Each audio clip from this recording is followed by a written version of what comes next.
This is part one of a presentation that Andy Ellis and I have been arranging for quite some time for you folks in Baltimore and really for anyone interested in an approach to economic justice that includes public banking and is designed particularly for cities that have potentially thriving communities of people, very active and economic justice oriented people. And the purpose of this presentation is to talk about public banks as an engine of economic justice. There's two parts to this presentation. The first part is today's, and that is basically an introduction, a very basic introduction to what public banks are and how they can be engines of economic justice. Next week, we will be talking specifically about how Baltimore can start a public bank, how Maryland can and has been trying to start a public bank, and a number of logistical and economic questions that are specific to the people of Baltimore and the people of Maryland. So I want to thank Andy. I want to thank the Baltimore Greens. I want to give a shout out to Joshua Harris, who by putting making public banks part of his campaign, really helped orient and reorient the public banking movement to a movement about economic justice. There are different approaches to public banking, and one thing that you may notice about the public banking movement as a whole is that it seems like a lot of folks in the public banking movement are appealing very specifically to bankers, to community bankers and others. And we think at Commonomics USA, we think that we need a different approach, and that is an approach that appeals to people in communities themselves, people like you, people like us, who are concerned about converting our communities and not just making bankers happy with some different form of banking. So my name is Matt Stannard. I'm the policy director at Commonomics USA. I'll also am a research consultant for an organization called Farm Commons, which works on small sustainable farming in both urban and rural communities. I was also a member of the Public Banking Institute. I was communication and legal researcher and eventually board member of the Public Banking Institute until 2016. I published a lot of articles specifically about Baltimore and specifically about the role of banking in Baltimore. Those articles are listed on this page. You can read them in various forms. If you would like links, you can ask me for those links. Many of you who are on this call have interacted with me as I've promoted your own activities in trying to convert Baltimore and help Baltimore live up to its potential in terms of community finance. And so I appreciate you being with me on the call today. So we're going to talk about sort of the problem and sort of how the public banking movement conceptualizes the problem and what a bank really is and what it can be. And we're going to talk about the practicalities of what public banks do and what public banks can do for cities. I want to start by talking about how banks have taken our money, and it was our money. I want to talk about what banks have done to cities like Baltimore, and I want to talk a little bit about the difference between public and private control of banks. Cities right now all over the country are losing money. They are losing money because the model of financing cities has gone from, at one time, cities and municipalities and even states were funded by things like taxes and having a tax base, both a property tax base as well as sales tax and income tax, etc. Because taxation has become very unpopular among rich people and has become backbreakingly economically difficult among poor people, the tax base for a long time has no longer been seen as a viable way for municipalities to serve their financial needs. And so municipalities have, for several decades now, been subject to loans and bond measures and other types of debt structuring to private financial institutions, private Wall Street financial institutions. If you look at the interest and the fees that those private institutions are taking from cities like Baltimore, not only in terms of just financing municipal operations, but also in things like interest rate swaps and debt schemes, and even fees for handling things like pension money and other types of saved money, you see that tens, potentially hundreds of billions of dollars every year are flowing from cities like Baltimore, from cities like New York, Los Angeles, Chicago, from those cities' public school systems and other municipal systems. That money is flowing straight into the coffers of Wall Street financial institutions.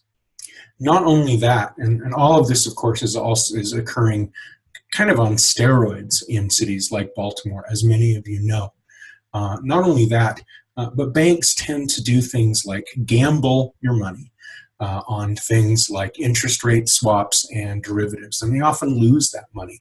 The Chicago public school system has practically had to close down the majority of its operations because of derivatives, because of interest rate swaps, because they had their money tied up into Wall Street financial institutions, and those institutions basically gambled that money away.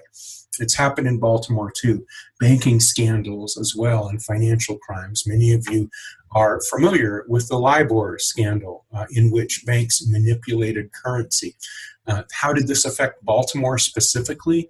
Well, between 2009 and 2012, there were about 14,000 foreclosures in Baltimore, and those foreclosures are attributable to the LIBOR currency manipulation. That's what banks do. That's what private banks do when they're not fully regulated, which, of course, as we know, they're not.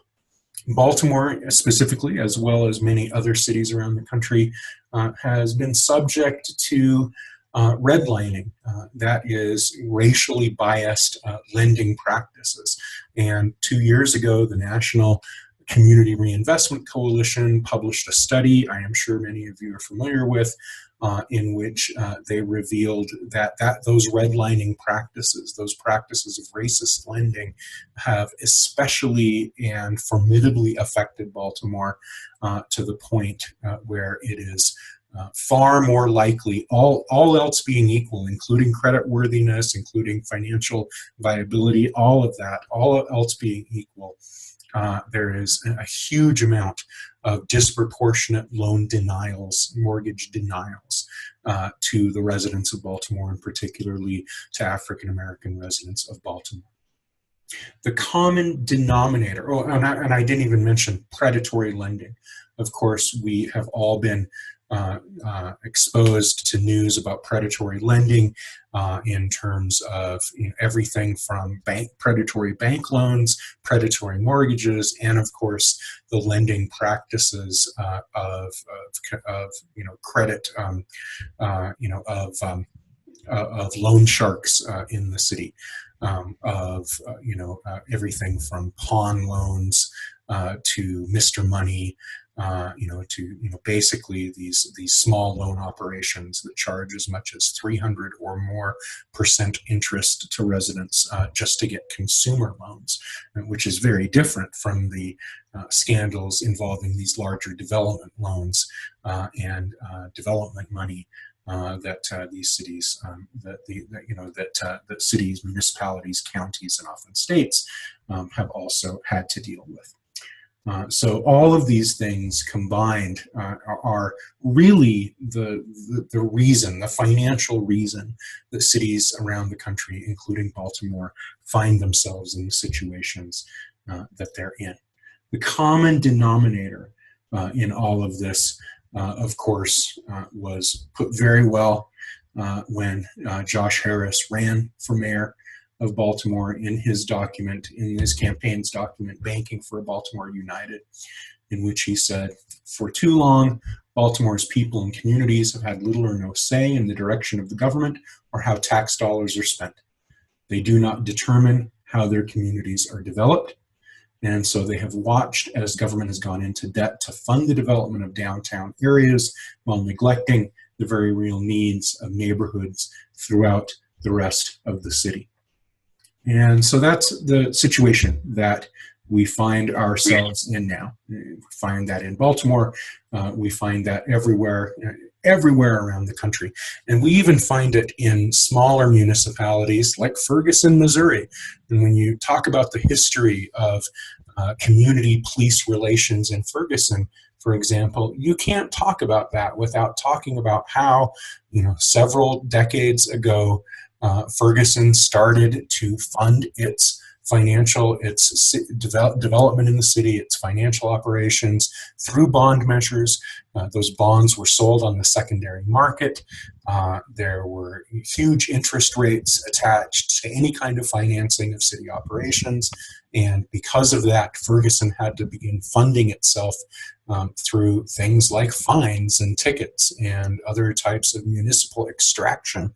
And that was part of what contextualized the relationship between citizens of Ferguson and the police, who, basically the police became de facto tax collectors to try to make up for those huge debts that were incurred by the interactions between Ferguson and the big banks. The same is true all over the country right now in both urban and rural areas.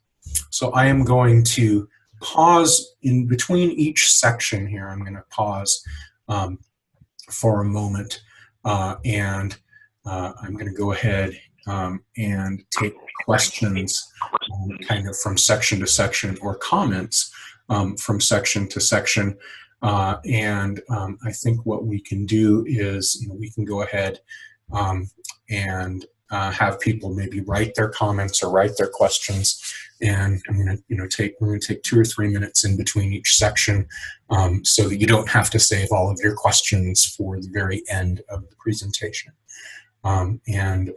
Also, of course, Andy, you're still unmuted.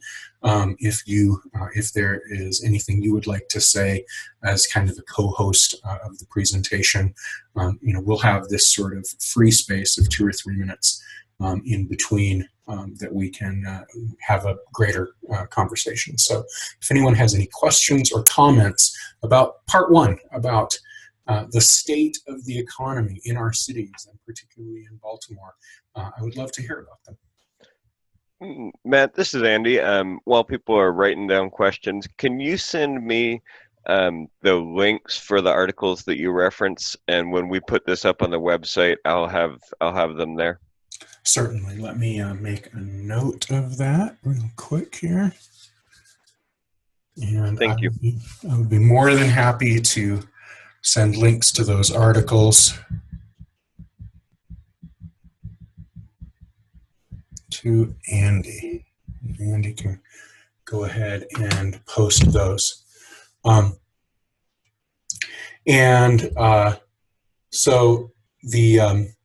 So one of the first questions here: where can I find proof that the banks are responsible for foreclosures on a racial basis and who gets approved or not.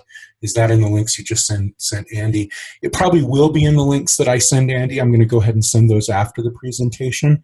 But you can also start to research this on your own, and I'm happy to. Of course, you can email me. The report is a report that was published in 2015, November 2015, by the National Community Reinvestment Coalition. The National Community Reinvestment Coalition.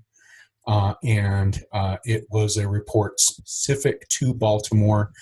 They do reports on other cities as well.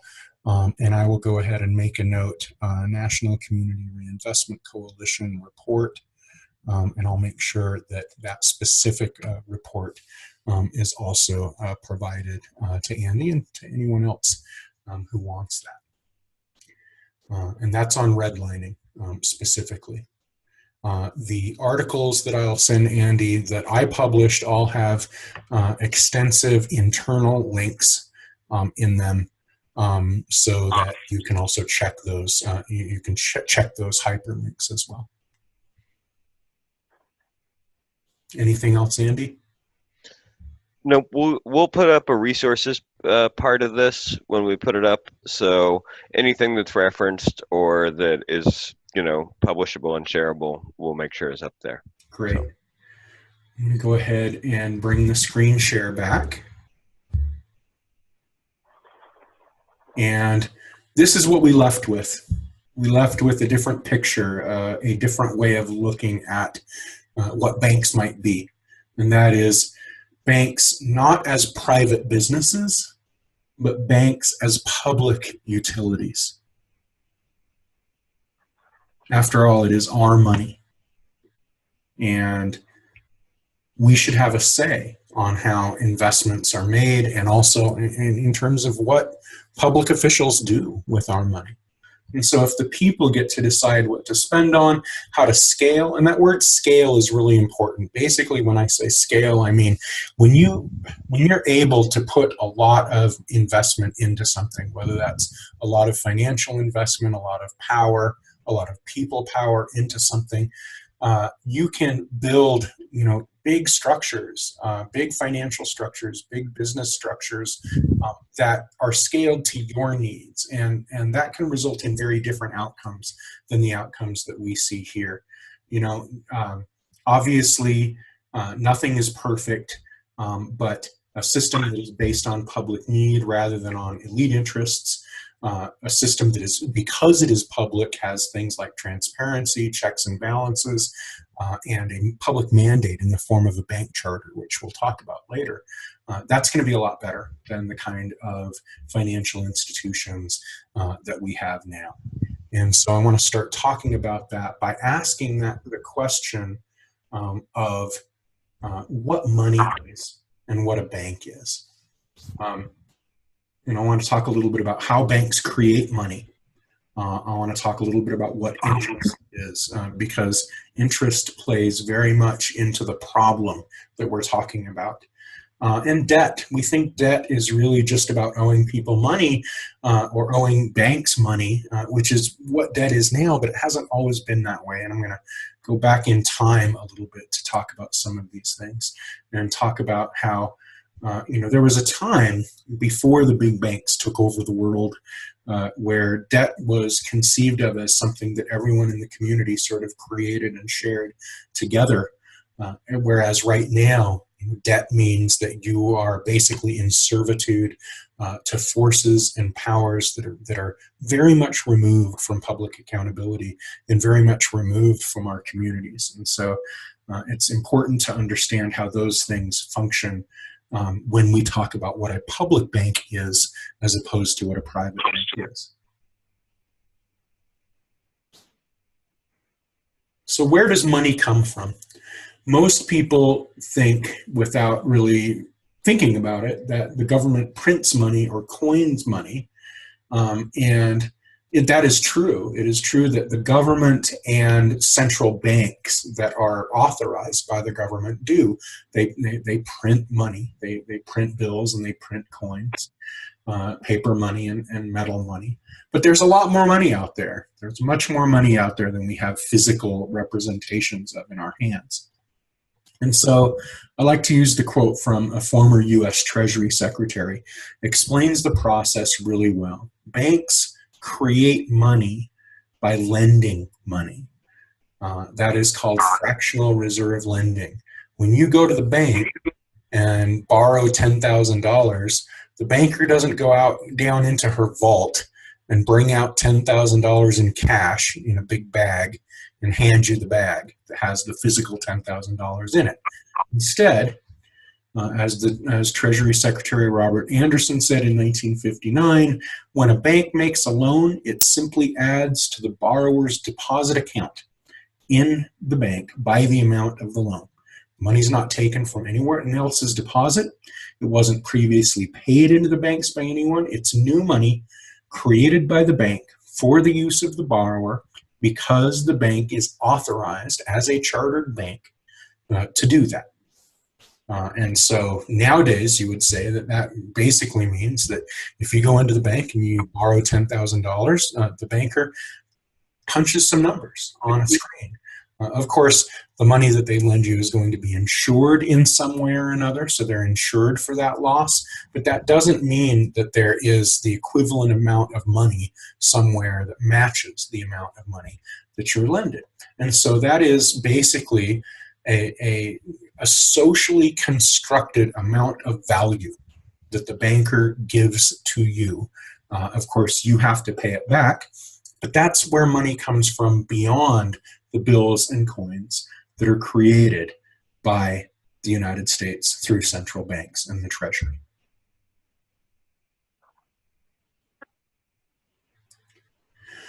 So, as a charge, the cost of lending this money is basically what we call interest. So banks charge interest for this lending. Lending constitutes a spendable IOU. And then the function of interest then is to pay for that spendable IOU. But the interest, of course, comes in the form of debt. The bank creates that money by loaning you the money, but the debt is not created out of thin air. The debt actually has to come from somewhere, and that comes from you, your value supply. It might come from your savings. It may come from the profits that you make on the business.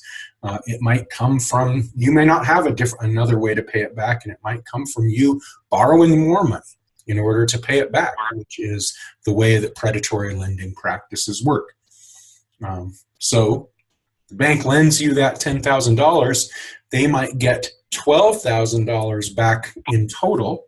That extra money comes from you in the form of interest. And in fact, interest is kind of a big deal in our economy. It constitutes between 30 and 40% of every business transaction. Every time you pay for something at the store, you are also helping the store proprietor pay off interest on the loans that made that store proprietor's capitalization possible. Or every time you pay off a bill, you are paying off a portion of that bill, you're paying off in interest. And it can be a huge amount. It can be 30 to 40% in terms of consumer transactions. And when you talk about government entities creating public projects, when you talk about things like infrastructure, when you talk about road repair, bridge repair, building schools, things like that, that interest is actually going to be 40% or more. In fact, there have been many instances, such as the Bay Bridge retrofit in San Francisco a few years ago, in which the cost of the project literally doubled because of interest. Of course, all of that interest goes into private, when you're talking about private banks, which is the banks that we have now in the United States, except for in North Dakota. When you talk about private banks, that interest is their profit. That interest is the bank's profit, and that interest goes, most of that profit goes to pay shareholders, people who purchase private interests in the banks, and they end up making a heck of a lot of money because they believe that that is the American way. And because these are private entities, because they're private businesses, that's how they have to make their money.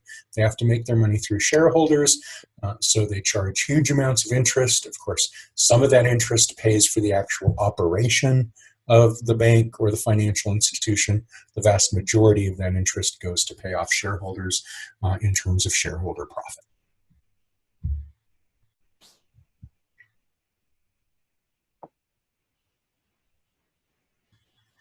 This notion of debt as something that we owe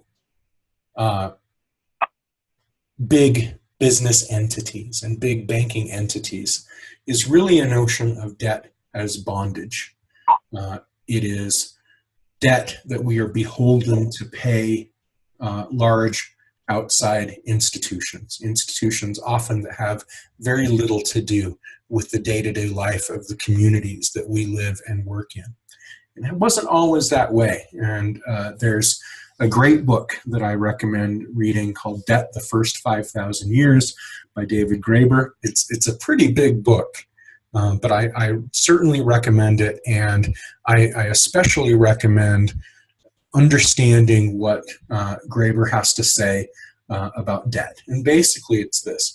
It used to be when people lived in their small communities, and they lived with and interacted with each other on a daily basis, then sort of everybody was in debt to everybody else at one time or another. That's even how small marketplaces function. When you went to market, you would often get things and you would have debt. And you'd have debt to your neighbors, or you would have debt to people in your community, and periodically everyone would get together and settle their debts. They would get together in big festivals and settle their debts. They would also forgive debts over certain increments of time. You've heard 7 years as being debt jubilee increments of time, and other things like that. But sometime around the dawn of industrial capitalism, governments and big banks began to collude to forbid people from having these sort of informal debts in their own communities, and instead making sure that everyone who was involved in any sort of activity, any sort of economic activity within the realms of the nation or the state that they were in, had to do that, had to implement those financial transactions through big banks, and often through the big banks that had the sanction of the government. And this devastated communities. This began a process of devastating communities, and the same dynamics that have devastated Baltimore through the LIBOR scandal, through predatory lending, through redlining, and through the sucking away of municipal funds by big business entities and big bank entities. That's the same practice that began hundreds of years ago in the dawn of industrial capitalism. And in a healthy community, people, as you know, because many of you are people who are working very hard to build healthy communities, and you know that in those communities we all owe things to each other, we all give to each other, and that's debt from the inside. That's the way in which a community works out its material relationships. Debt as something that we owe outsiders is something very different. That's where the 30%, 40%, 50% interest starts to come in. So what we in the public banking movement, organizations like Commonomics USA and the Public Banking Institute say is that a public bank, rather than being something where you suck interest and suck debt away from people and give it to shareholders. Instead, we say a public bank, which we'll talk about in part 3, is a bank that can turn the generation and circulation of money and debt into a series of community obligations and shared resources and shared sustainable prosperity that is targeted and carefully planned democratically by people in communities. And that's the vision that we have, and that's the vision that folks in the public banking movement have.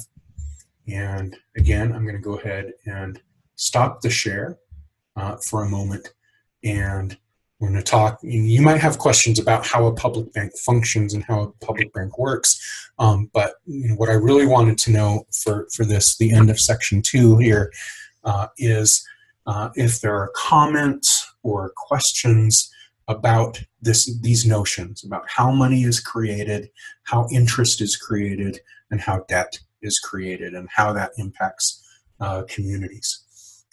Again, I've got Andy here with me. If you have anything to add or say, Andy, and while other people have any questions or any kind of comments that they want to make. I'm good.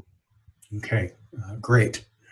Well, we will allow for a second here. I want to talk about, I certainly recommend that if people really, really want to geek out on public banking and what public banking is, I would be really remiss if I did not say that Ellen Brown's book, The Public Bank Solution, that's The Public Bank Solution by Ellen Brown, is a really, really, really good resource on this. I've worked with Ellen for many years. She is a wonderful researcher and writer and legal mind. We don't agree on everything, but most of what we're talking about here, about the very basic theory of how public banks work and how the Public Bank of North Dakota works, is stuff that we have that we've gleaned from Ellen and the work Ellen Brown does. So again, I recommend the book The Public Bank Solution by Ellen Brown. And seeing as there are no other questions or comments at this time, we will go ahead and go back to the screen share. I'm going to talk about how what a public bank is and how it truly is a community bank, a bank for the people. And there's a lot of precedent for this. There's a lot of historical precedent for this. I talked a little bit before about the concept of finance in the ancient world, and particularly in the world before banking and finance sort of led the industrial capitalist charge of the world. And there were all sorts of ways in which people took care of each other. A lot of this was done through micro financial practices, such as the susu practice in Africa, which still continues in many communities and countries in Africa. You also had the early Christian church, and particularly Franciscan monks and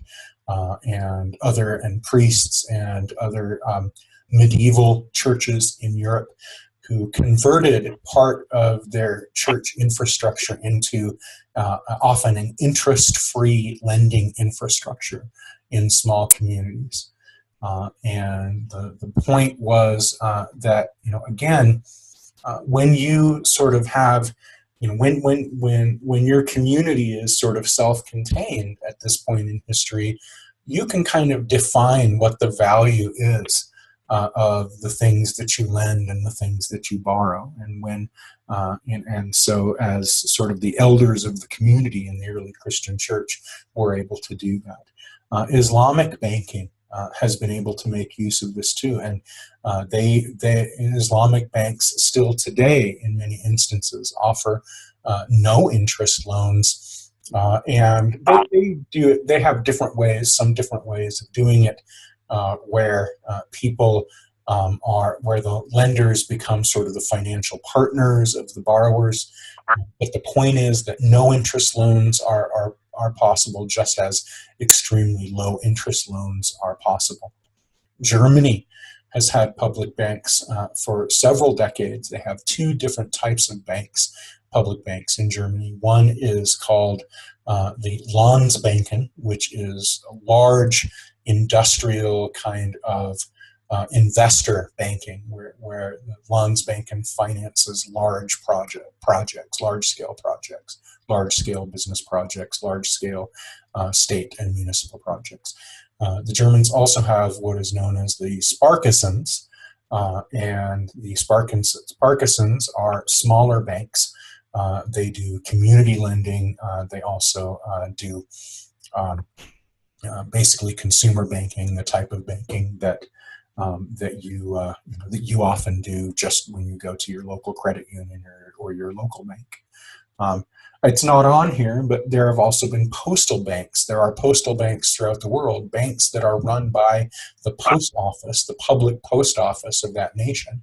From about 1911 to about 1967 or 1968, there was a Bank of the United States Post Office. The USPS had its own bank. It was a small consumer bank, but at one time, about 12% of the US population, specifically working class folks and immigrant folks, especially, used the postal bank as a savings bank.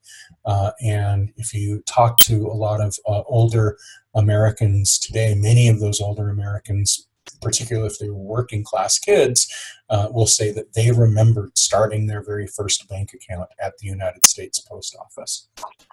And then, of course, you have the Bank of North Dakota. The Bank of North Dakota was created about 100 years ago. I think it actually was incorporated in 1919. And what happened with what happened in North Dakota was that you had a lot of farmers and homesteaders in North Dakota that were getting screwed over by the big banks, the big Midwestern banks, like Chicago and Minneapolis and St. Paul.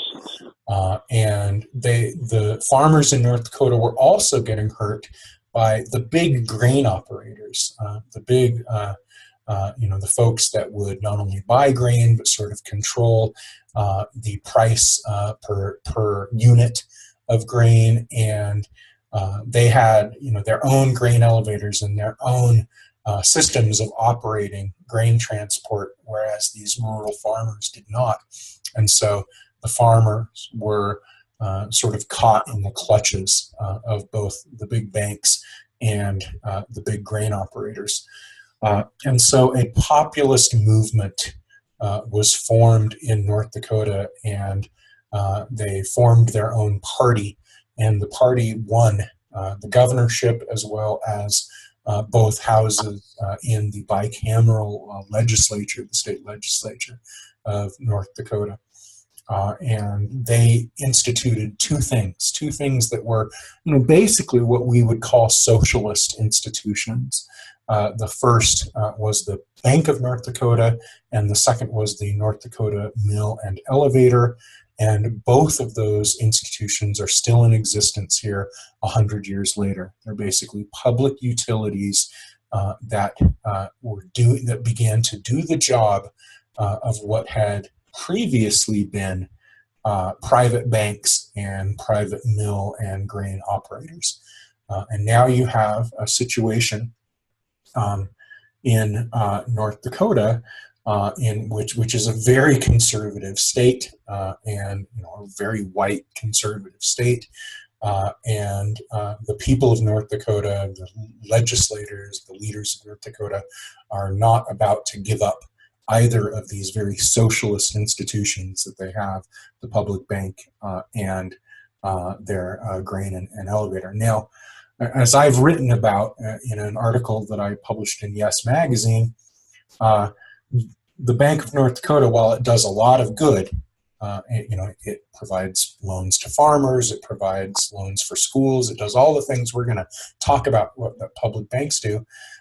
the Bank of North Dakota also does some pretty bad things. When there were protests at Standing Rock last year, the Bank of North Dakota financed a lot of the police operations and military operations that were used to beat back the protesters, which kind of goes to show that the real lesson here, which is that public banks, when operated democratically by communities themselves, can offer economic justice and financial sustainability to those communities. But like anything else, a public bank is only as good as the people and the community that operate it.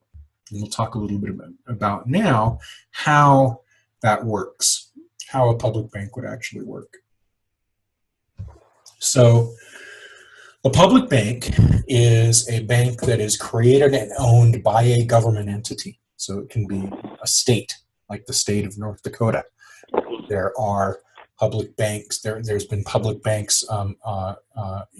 There have been legislative attempts in Maryland and in about 30 other states to create public banks like the Bank of North Dakota. But they can also be created by cities and by counties. Any government entity or even a partnership of government entities, such as several cities or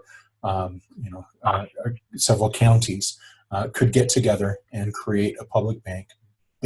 All of this, of course, contingent on what the city charters and state constitutions and other legal documents allow these communities to do. So once a public bank is created, it then is capitalized by public funds. It usually takes about $20 million to capitalize a bank. That basically means to start up a bank. It takes about $20 million in capital. That capitalization can be provided by public funds. It can be provided by a bond measure to raise $20 million. It can be provided by money that is already in the investment pool. And this is where I want to throw out a term that you may want to write down, because you should look and see what your city's CAFR is. A CAFR, a CAFR, is a comprehensive annual financial report. CAFR. Every city, every county, every state annually puts out a CAFR, a comprehensive annual financial report. That CAFR will contain numbers as to the amount of money that is in savings and investment pools in that entity, in that city, in that state, in that county. Things like, well, here's the amount of money we have locked up in our pension investment funds. Here is the amount of money we have in our rainy day funds. Here is the amount of money that we have, that we have collected and we have. And in almost every case, if you look at that CAFR money, that money could be used to help finance the capitalization of a public bank. And then you'll notice that I said cannabis revenue as well. In July, I will be speaking I'll be testifying at a meeting of that is being put on by the state treasurer of California, John Chung, on using public banks in California to be the repository of cannabis revenue. I don't want to go wholly into this now, but basically there's a big controversy about cannabis revenue, about how private banks don't want to take care of people's cannabis revenue, cannabis-related business revenue, because of federal law.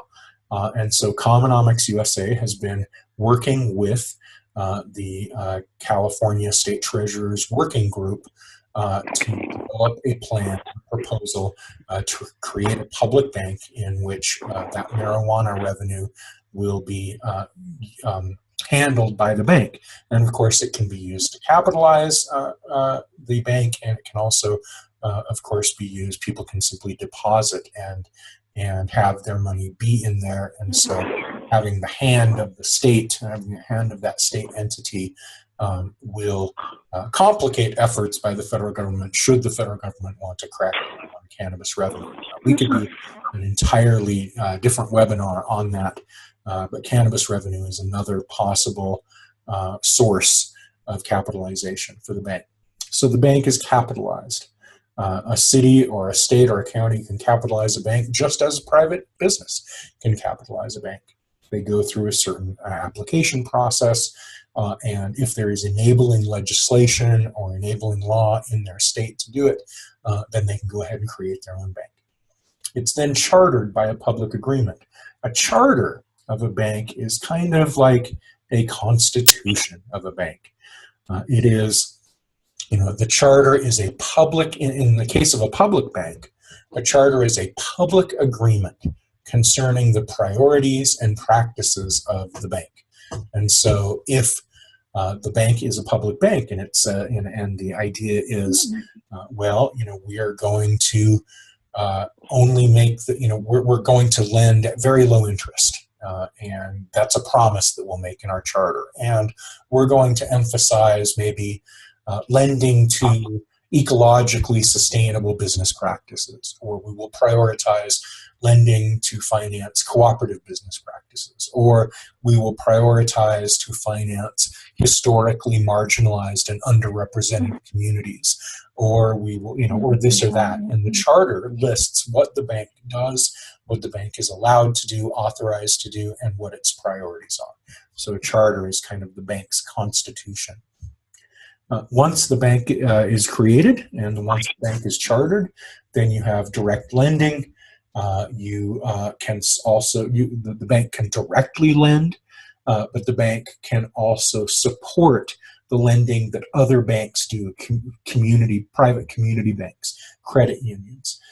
And so in North Dakota, that's how the bank functions. It underwrites and supports these community banks and credit unions in the loans that they make in their communities. And so then those community banks and credit unions can then loan to a hugely wider portfolio of borrowers than they might normally be able to do. And the public bank also helps them with things like regulatory compliance, which is a huge problem in the Dodd-Frank era. Dodd-Frank is regulatory legislation that has really, really hindered a lot of community banks. And so a public bank can help with that as well. So the public bank will make some money back. They'll make some interest when they charge interest. That interest is then returned to public funds. That interest is returned in the case of the Bank of North Dakota. It is returned to North Dakota in the form of a yearly dividend should the state elect to take that yearly dividend. Sometimes the state elects to return that dividend back into the investment pool to create even more community investment. So what you have then is the funding through public banks of things like small businesses, farms, cooperatives, school districts. The city itself can borrow money from the bank for its repairs, for services, emergency services, home loans. A bank can make home loans, and of course a bank can make student loans. All of these things, and also things like rescue, relief, and crisis response. A really good example of this is North Dakota, of course, being out in the Midwest. They suffer a lot of flooding. That flooding can devastate small communities, and every time that happens, the Bank of North Dakota is right there to finance relief and rescue operations and rebuilding. In the case of rebuilding entire communities. And can do that at a fraction of the interest that a bigger bank will charge. So if a bigger bank might charge double-digit interest, might charge 10% or more interest on development loans or business loans or home loans, a public bank is going to be in a position to charge maybe 1% interest, maybe 2 or 3% interest. And in some instances, if they say, you know what, this is a public emergency, or this is something that we really, really just want to support as a community, a public bank can say, okay, here's the loan, and there's no interest at all. Obviously the entities have to pay back the bank over time, but because I don't have to pay off shareholders, because I am, as the public bank, creating this money and putting it into circulation for members of the community and for stakeholders in the community, then I control the flow of that money. The community controls the flow of that money, and debt is no longer a cumbersome or burdensome tool to make outside investors rich, but instead that debt is held among the community, and the value that is created is circulated in the community and stays in the community. So, as I said before, public banks, when operated democratically by communities that are committed to economic justice and equality, can financially sustain those communities by using the power of fractional reserve lending, the power of bank lending, but by using it as a public utility rather than a high interest financial scheme that is designed to pay off large shareholders. So that's where we are right now. I'm going to go ahead and again switch us back over to the main screen. I have sort of laid out the damage that has been done by private banks and these potential solutions. And now I'm going to go ahead and take questions. I see that Dana already has a question up. Could credit unions be used in this way, or are there are ways in which they're limited from these kinds of uses? So the short answer to that question is that credit unions are great. They don't have the power to move the kind of money that a public bank can move. They are limited, and they function in many ways the same as community banks, but those entities ultimately would be aided by a public bank, and the public bank, being the sort of broker or underwriter of those loans, would be able to use its power as a public entity, as a state or city entity, to guarantee that a lot more money can flow at a lot less interest rate. So that's the short answer to that. There are on almost every website about public banking in the FAQs, somebody asks that credit union question. Doesn't a credit union do this? And the short answer is credit unions are great, but they're private entities. A public entity can do much more, and I will make a note to send Andy information to post about the concept of what a credit union can do versus the concept of what a large-scale public banking entity can do. But they can certainly work complementary to each other.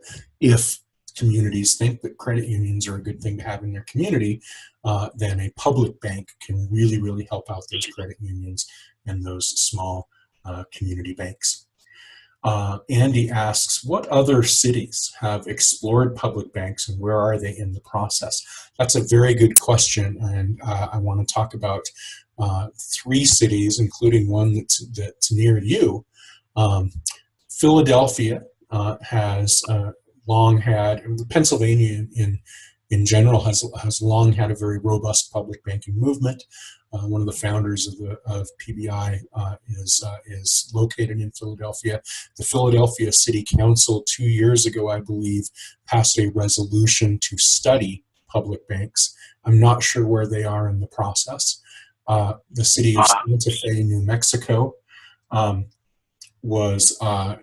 has passed similar resolutions and actually just moved from creating they had a feasibility study. The feasibility study said that a Bank of Santa Fe would save the city millions of dollars every year and would be able to do all the things we've talked about today, and now they are in the process of running an implementation study, and the city council there is still very interested in having a public bank.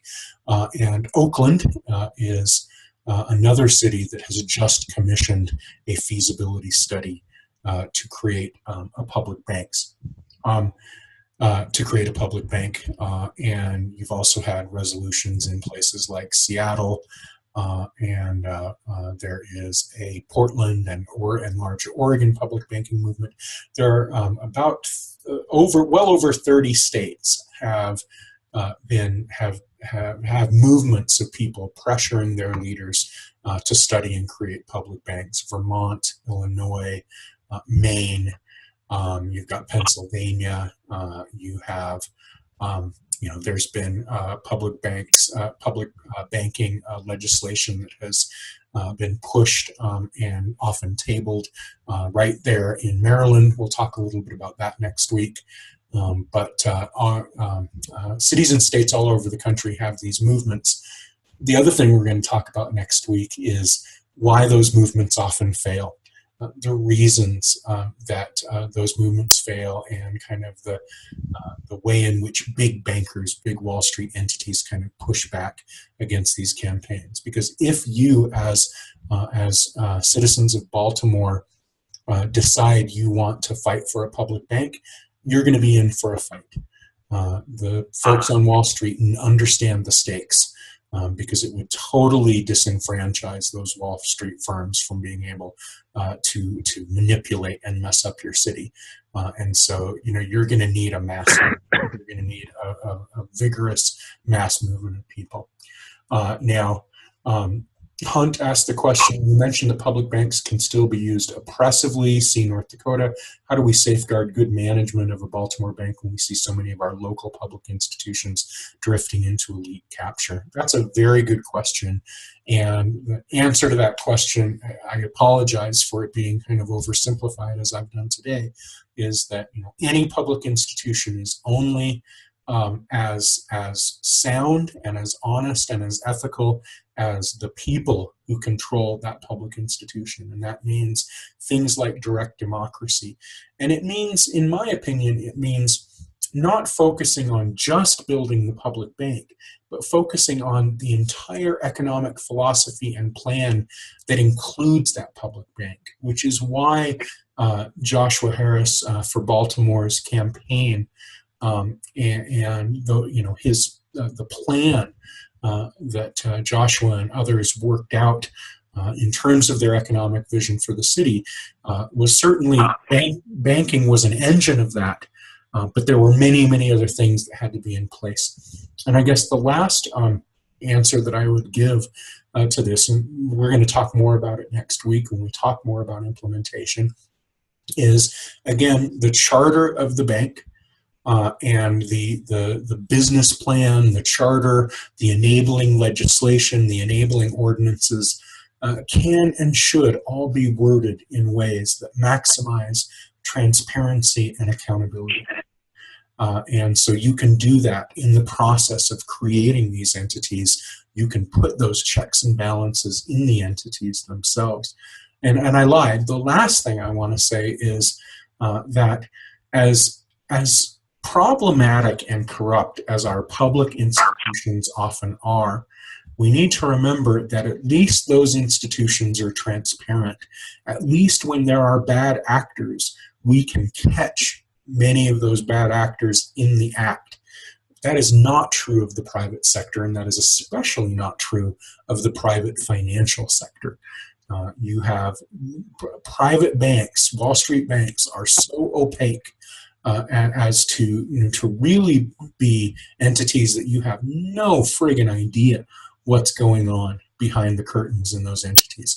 On the other hand, any of you who've ever worked for a public institution like a school district or any kind of public institution know that you can even write a private email from the confines of your office in those institutions. Anything you email someone is subject to a Freedom of Information Act or subject to legislative or other types of legal oversight. And so it's much harder, much more difficult to hide dirty practices in public entities than it is in private entities. That doesn't mean that we don't sometimes have corruption in those public entities, but when it happens, it's typically because people have become sort of dormant, and people have become sort of lackadaisical in terms of checking their public entities. And so, as I said, no institution is perfect, but a public utility has a lot more checks and balances than a private business, which is important when we're entrusting all of our money and all of our financial operations as a city in that entity, whether public or private. So I appreciate that question, and I hope that these answers were somewhat helpful, at least in beginning that conversation about accountability. And I'm happy to take other questions. And we're actually going to transition into a time of more or less open questions, and also what I would like to call brainstorming. In fact, let me give you one more screenshot here of where we're at in this process. And it's really the last thing that I want to say, and that is, let's brainstorm. Let's talk we've got 20 minutes left officially in this presentation.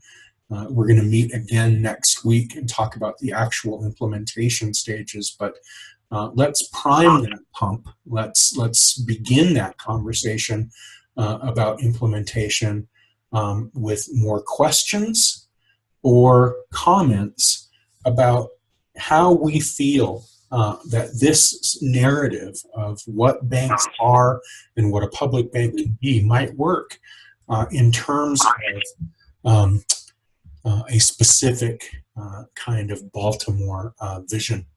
And I'll give people a few minutes to think that over. And again, Andy has a mic here as well, and can begin or facilitate that conversation as he would like to as well. So the rest of the time here is deliberative time. It's everybody's time. Let's see what we can make of that.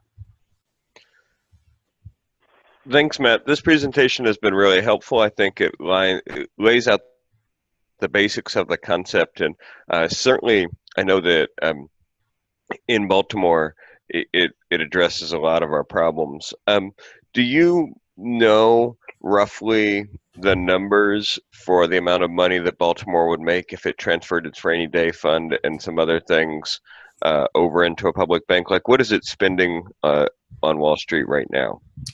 I am actually not aware of those numbers, but those numbers are really easy to find, and that's definitely something that I can incorporate into next week's presentation, which is how much are Baltimoreans spending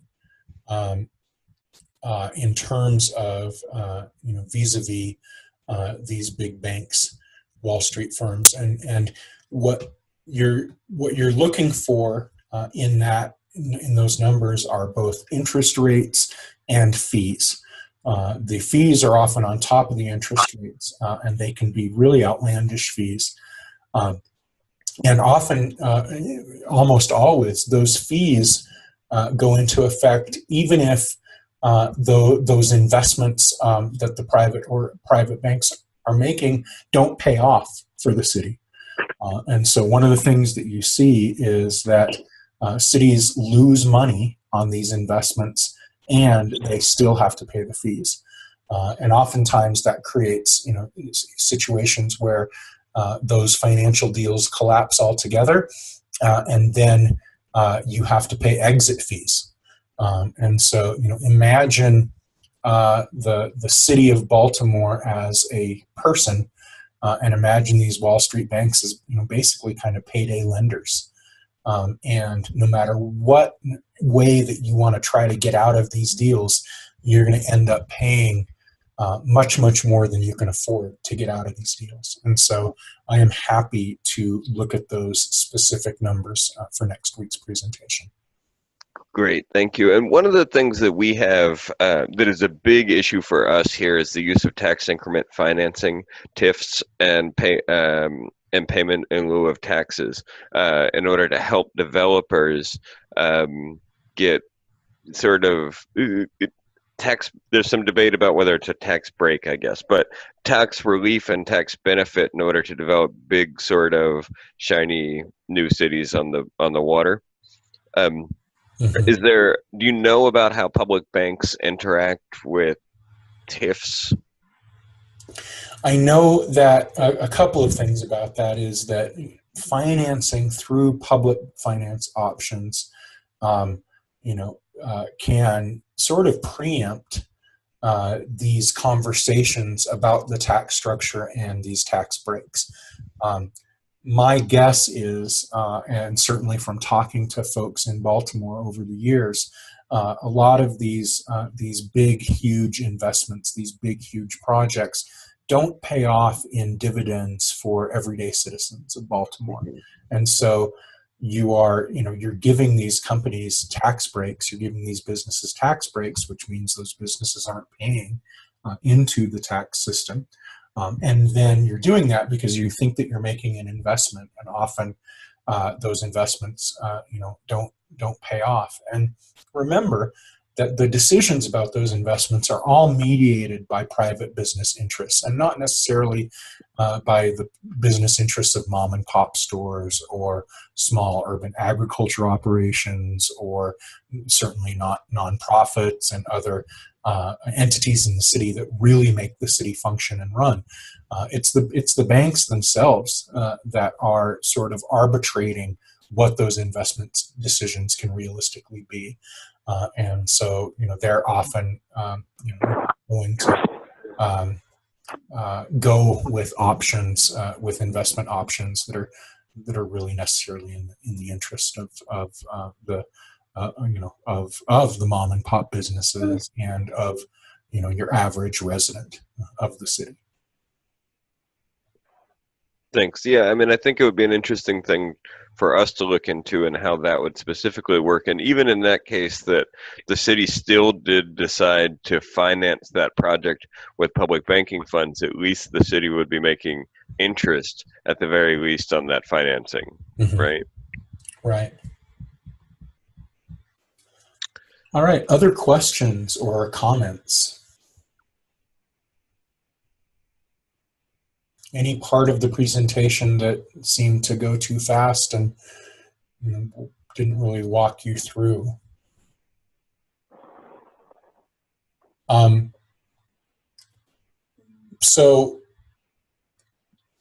really good, here's another really good anecdote about something the Bank of North Dakota was able to do again a couple of years ago. Was they were able to finance a new school being built in one of the towns in North Dakota, and they were able to finance that school being built at 1.5% interest. And if you compare that to a story that happened just about the same time in Napa Valley in California, there was a similar type of municipal school financing where they had to use a bond measure to do it. And they ended up having to pay, again, almost twice the cost of the actual school financing. And this was a payment plan that extended 30 years into the future. And so, of course, that's 30 years of compound interest. So there's a huge difference in what a public utility as a bank can do versus what private banks can do. And Natalia says, I wonder if there's a smaller scale way to do this in Baltimore. I think the great thing about the concept of public banks is that you can scale, again, there's that word scale, you can scale it to fit your needs. Maybe your need is a citywide public bank. Maybe your need is even something that is smaller than a city. Maybe you can capitalize sub-municipal entities that are still public entities that still have lending power, the power to lend through fractional reserve lending. Maybe you can have more than one public institution. And of course, there are also a lot of proposals for public-private partnerships, partnerships between a public bank and the private sector that can be used to finance things like infrastructure or other type of private projects as well. So there's a lot of different colors and species of public banks. We haven't obviously had the opportunity to cover them all today, but the more you learn about them, the more you will start to see, hey, there actually might be a way to scale this. You could have a sub-municipal bank, you could have a full municipal bank, you could have a bank that served 2 or 3 municipalities, you could have a bank that served an entire county, or in the case of North Dakota, you could have a state bank. Again, you know, all that is required is some type of enabling legislation or law that allows these things to work, and then the capitalization of the bank as well as the charter of the bank. Those are the steps that we take to create a bank. And once we do that, then it's just a question of creating those, tailoring those laws, that enabling law and the charter to do what it is that you want in the interest of the community. So I know that there will eventually be a video of this presentation. I'll get that video uploaded after the presentation, and then I can edit it and then I can distribute that. And Andy, I'll be in communication with you about that. But it looks like we've got some things that I'm going to be sending to folks, and it looks like next week, you know, we're gonna talk about things like, you know, what enabling ordinances and legislation do we need in Baltimore? What are the sources of capitalizing a bank in Baltimore? We're going to talk about the state level legislation that has been attempted in Maryland to create a state bank. So we're going to talk a little bit about that. And we're going to talk also about the way in which a public bank could interact with movements like Bank Black, as well as other types of community financial movements. And we're also going to talk about the arguments that people will make. If you start to get a public bank together and start that campaign for a public bank, then the Cato Institute and other big bank think tanks are going to send people to make arguments against you, and we're going to talk about answering some of those arguments. Ryan asks a very good question. Have public banks that you're aware of prioritized debt jubilees in their charters? No, they have not. It's not something that public banks have done in recent history, although those are, you know, more older practices of debt forgiveness. But you know what? A bank could do that. A bank could charter itself to say that in certain circumstances and in certain ways that are fiscally responsible to the city, obviously, or to that government entity, we can do some levels of debt forgiveness, or we can do some levels of debt cancellation. Another related thing that a public bank or other public investment entity could do is to implement in some form or another reparations for historic injustices.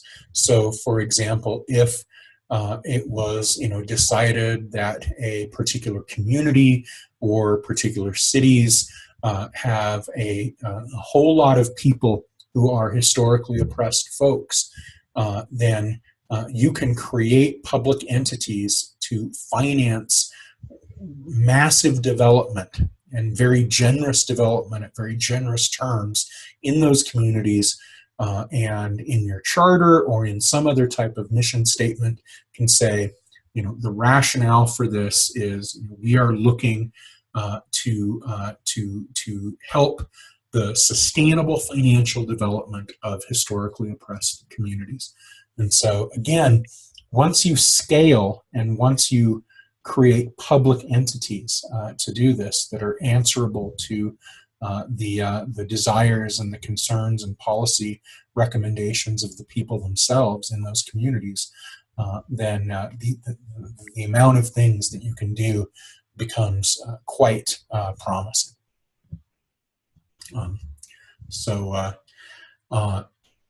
Andy, if you have any other comments or questions, we'll take those, and I guess we can start to wrap up this. Of course, if people have other questions that they want to type up, they can. You can also, as I said at the beginning of the presentation, you can also contact me, Matt at commonomicsusa.org, Matt at commonomicsusa.org, and I think all that information will be posted by Andy as well.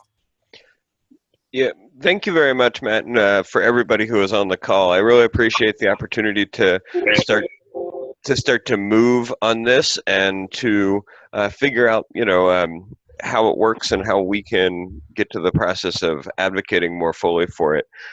We will get the links and the description of everything in this and the video, get it up on our website, get it out on Facebook. I encourage you, if you know folks who are interested today but were at one of the many other things going on in town, to have them watch this video. And then we'll have the RSVP up for next week as well. So, we may have people who couldn't participate today but are able to watch by the time we get to next week. We'll also save the video for next week, and this is the kickoff of of various work that we're doing in order to educate and advocate on this issue. I want to thank everyone. There's so many people attending today. I'm just really touched and impressed by the number of you attending, especially because I know that you are the movers and shakers of your community there in Baltimore. And I know that there's a lot, as Andy said, a lot going on today. You could have been out doing things. You spent an hour and a half with us talking about something that is, a little wonky, to be honest, but very promising. And so I really appreciate your time. Again, please email me anytime for any reason. Again, that's Matt at commonomicsusa.org. You can also get a hold of me through Andy. And again, thank you everyone for your time, and I look forward to having another discussion with you next week. Thanks, Matt. Thanks, everybody.